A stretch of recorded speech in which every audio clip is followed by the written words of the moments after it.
नमस्ते दोस्तों, स्वागत है आप सबका फिर से एक बार नए ब्लॉग में। और मैं हूं आपके दोस्त पूजा। स्वागत करती हूँ आप सभी के मेरे चैनल पर। तो दोस्तों कैसा हो, उम्मीद करती हूँ सभी अच्छे होंगे और मैं ठीक हूँ। फिलहाल चुन्नू मुन्नू ठीक है। दोस्तों आज मैं आप लोगों को एक ऐसी बात बताने वाली हूँ जिसे सुनने के बाद शायद जो मेल होंगे ना, यानी जो लड़के होंगे मेरी चैनल पर, उनको ऐसा लगेगा कि झूठ बोल रही है, लेकिन ये झूठ नहीं है, सच है। और मैं जानती हूँ मेरे जो पति है ना, वो 100% मेरी वीडियो को जो है फुल वॉच करता है ताकि उन्हें कोई अपडेट मिल सके नया, और उस चीज़ को वो गलत या फिर सही साबित कर सके। और कोर्ट कचहरी में होता है अक्सर, ये नॉर्मल सी बात है। तो चलिए वो बातें मैं शेयर कर देती हूँ। मेरी सासू यानी मैं रहती हूँ जयपुर, और जयपुर से मेरा ससुराल है ना, अगर बस में जाए तो 5-6 घंटे का रास्ता है, इतना दूर है। तो मेरे सासू आखिरी वक्त यानी मरने से पहले मेरे पास आई थी। मेरे पास आके वो काफ़ी दिन रुकी, और मेरा मकान उस टाइम जो है, मैं जो फ्लैट में रहती थी वो ऊपर में रहती थी, सबसे टॉप पर। तो वहाँ पे मेरे सासू जैसे गांव में फ्रेश वगैरह होने के लिए जाता है, सभी को पता है अक्सर, तो यहाँ पे वो नहीं हो पाती थी, इस वजह से उन्हें बहुत तकलीफ हुई थी।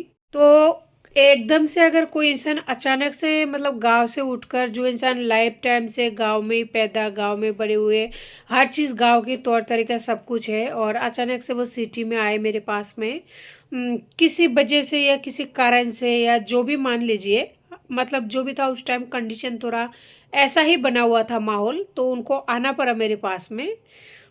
और मैंने बुलाया, मैं खुद गई थी गांव उनको लेने के लिए। हम दोनों गए थे बकायदा। उस टाइम हमारा रिलेशन ठीक था, मतलब इतना खास नहीं था, लेकिन हाँ ठीक था। दोनों एक ही रास्ते पे चलते थे, भले ही उनका दिमाग का ही और था, लेकिन पैर जो है वो रास्ते पे ही था, क्योंकि मेरी सासू जिंदा थी।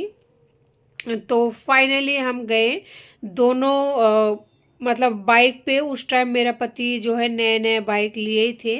वहाँ सासू को बिठाए, और हम लोग सबकी सलाह से, परामर्श से, मतलब जो भी है प्यार से उनको लेके आए। मेरी जिठानी वगैरह बहुत मतलब उस टाइम सब से थे।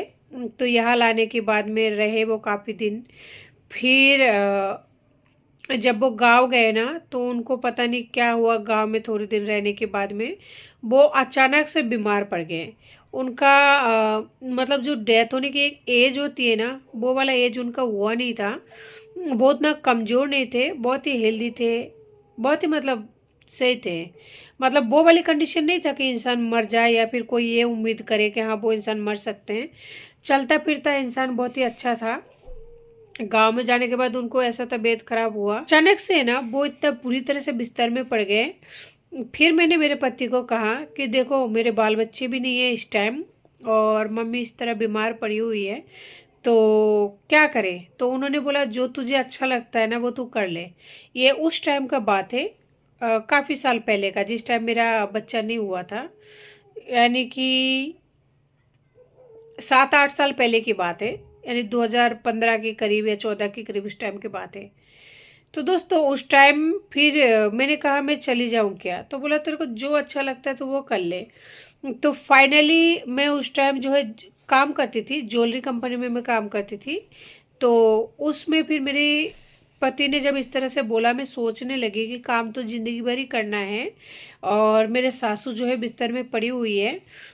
तो ऐसा करती हूँ, मैं गांव चली जाती हूँ।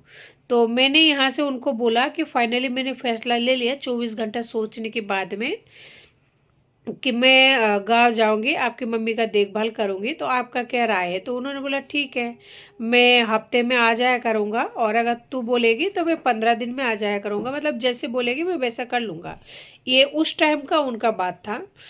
तो फाइनली बोला कि है ना, आप ऐसा करो, फिर घर पे बात करो, और जो मेरा जिठानी और कोई और भी है फैमिली मेम्बर्स, उनसे बात करो कि मैं जाना चाहती हूँ, और मुझे ना ही उनका जो प्रॉपर्टी वगैरह है, या जो भी बच्चे, मतलब जैसे बड़ों के पीछे जो भी संपत्ति वगैरह होता है, अगर कोई सेवा करता है तो उनको उम्मीद होता है कि उनको थोड़ा बहुत दे, या फिर चाहिए होता है, या जो भी है। तो मैंने मेरे पति को कहा था मुझे कुछ भी नहीं चाहिए, एक फूटी कौड़ी भी नहीं चाहिए। मुझे रहने के लिए बस एक रूम दे दिया जाए, और अगर वो भी नहीं दिया जाए तो सिर्फ माँ को जिस रूम में रखी गई है ना, मैं मेरे सासू को माँ ही बोला करती थी, क्योंकि माँ वाला जो वर्ड्स है ना वो मुझे काफ़ी दिल के करीब है। यानी माँ शब्द बहुत अच्छा लगता है मुझे, और उनको कोई एतराज़ नहीं था ये शब्द बोलने में। तो फाइनली मैंने उन पे बात किया घर वालों से, तो उनके घर वालों ने मुझे क्या बताऊं कि मतलब, हालांकि मैं किसी का नाम नहीं लूँगी, लेकिन थे कोई इंसान, एक इंसान जिन्होंने मुझे ये बोला शब्द, ये बात मेरे पति को अच्छी तरह से पता है और वो इस बात को नकार नहीं सकते। उस बंदे ने मुझे ये बोला कि अगर वो बंगालन मेरे घर आएगी ना, तो मैं ये घर छोड़कर चली जाऊंगी। एक बंदे ने इस तरह से बोला मुझे। मैंने बोला मुझे फूटी कौड़ी नहीं चाहिए, सिर्फ और सिर्फ मैं माँ की सेवा करना चाहती हूँ, मुझे कुछ नहीं चाहिए। मेरा पति उस टाइम एग्री थे, लेकिन उस बंदे ने इस तरह से बोल दिया। फिर मैंने नंदोई जी को फ़ोन किया। मेरा 4 ननद है, 4 ननद में से मुझे जिनको भी करना था उनको भी कर लिया, मैं किसी का भी नाम नहीं लूँगी। उन्होंने भी घर पे बात किया कि भाई उसको आ जाने दो, जब मम्मी इतना बीमार है, वो फ्री में सेवा करना चाहती है तो उनको कर लेने दो, क्योंकि आज के टाइम में कोई फ्री में करता नहीं है, और अगर वो हाँ भर रही है तो उनको कर लेने दो, क्या दिक्कत है। उस बंदे ने उसको भी बोला है अगर आपको करवाना है ना सेवा, तो आप अपने घर में ले जाके कराओ, लेकिन उस बंगालन को हमारे घर में नहीं आने देंगे, इस तरह से बोला। फिर मैंने अपने पति को बोला कि आपकी माँ के लिए इस तरह से बोला है। तो फिर उस टाइम मैंने सोचा कि दूसरा रूम जो है किराए पर ले लूँ, तो मेरा पति ने बोला इतना खर्चा नहीं हो पाएगा, क्योंकि आप समझ सकते हैं जयपुर में रहना और किराए के मकान में रहना, खर्चा वगैरह अफोर्ड करना बहुत ही मुश्किल होती है। और मैं अगर काम छोड़ दूंगी तो अकेले इंसान से इतना ज़रा बजट नहीं संभाले जाते, मेन बात ये थी।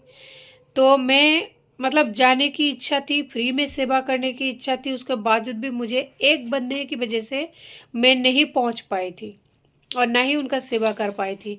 और मेरी सासू के साथ मेरे संबंध बहुत अच्छा था, हालांकि उन्होंने मुझे कुछ नहीं दिया, उनका कुछ मजबूरी रही होगी और मुझे चाहिए भी नहीं था।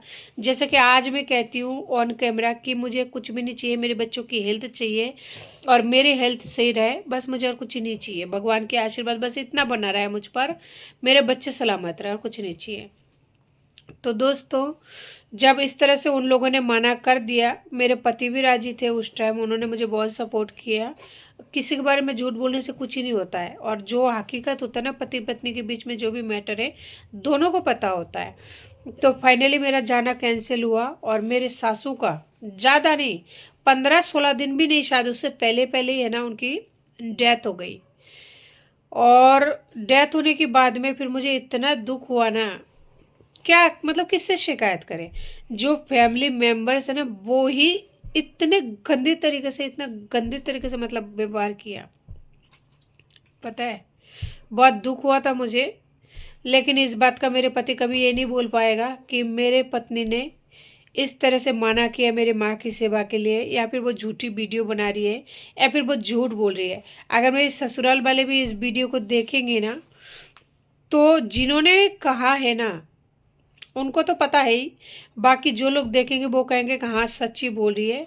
उस बंदे ने इस तरह से बोला था जब जाके वो नहीं आई थी, और सेवा पानी जो चाहे कैसी भी कंडीशन रही, और मेरी सासू की इस तरह से फिर मौत हो गई थी।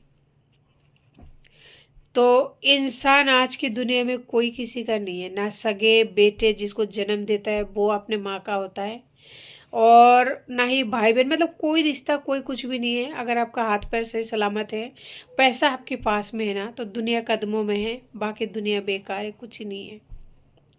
आज मैं अकेले 2 बच्चों के साथ रहती हूँ हिम्मत करके। नीचे की जो पोर्शन है ना कोई भी नहीं है, कभी मैं आप लोगों को दिखाऊंगी, कोई नहीं है, बस मैं हूँ अकेली, और ये मेरे 2 नन्हे से बच्चे हैं, और माथे पर मेरा भगवान है, इसके अलावा कोई भी नहीं है। तो दोस्तों, पैसा एक ऐसी चीज़ है, ऐसी माया है ना जो अच्छे अच्छे रिश्तों को तोड़ देता है। शायद इससे आगे और कुछ बोलूँगी ना तो मेरी आंखें ना बहुत ज़्यादा भर जाएगी कि बिना स्वार्थ की मैंने सब कुछ करना चाहा, लेकिन फिर भी उस टाइम मेरे पति ने मुझे सच में सपोर्ट किया था। कह रही हूँ ना, चाहे उनका दिमाग अलग था लेकिन कदम मेरे साथ थे, और उस टाइम का किया था उन्होंने सपोर्ट।